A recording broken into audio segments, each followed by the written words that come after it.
Hi viewers, ముందు రోజు ఉగాది పచ్చడిని సెలబ్రేట్ చేసుకున్నాం. ఈ రోజు రంజాన్ని క్యారెట్ హల్వాతో సెలబ్రేట్ చేసుకుందాం. ఎలా తయారు చేయాలో చూద్దాం రండి.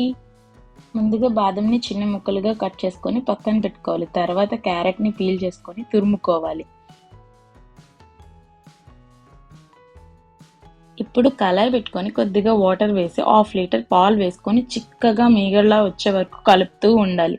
లేకపోతే అడుగు పెట్టేస్తుంది. మీగడలా వచ్చాక పక్కన పెట్టుకోవాలి. ఇప్పుడు ఇంకో కళాయి తీసుకొని క్యారెట్ తురుముని వేసి క్యారెట్లో ఉన్న వాటర్ వచ్చాక 1 కప్ షుగర్ యాడ్ చేసుకోవాలి.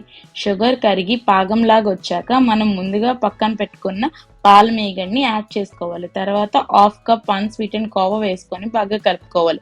కోవా వేయడం వల్ల హల్వా థిక్నెస్ ని పెంచుతుంది. ఇప్పుడు 2 స్పూన్స్ నెయ్యిని వేసుకొని బాగా కలుపుకోవాలి. యాలకలు దంచినవి, జీడిపప్పు, బాదం పప్పు వేసుకొని బాగా కలుపుకోవాలి. స్టవ్ ఆఫ్ చేసుకొని సర్వ్ చేసుకుంటే మన టేస్టీ అయిన క్యారెట్ హల్వా రెడీ. మీరు కూడా ట్రై చేసి ఎలా ఉందో కామెంట్ చేయండి. మీకు నా రెసిపీస్ నచ్చితే సబ్స్క్రైబ్ చేసుకోండి.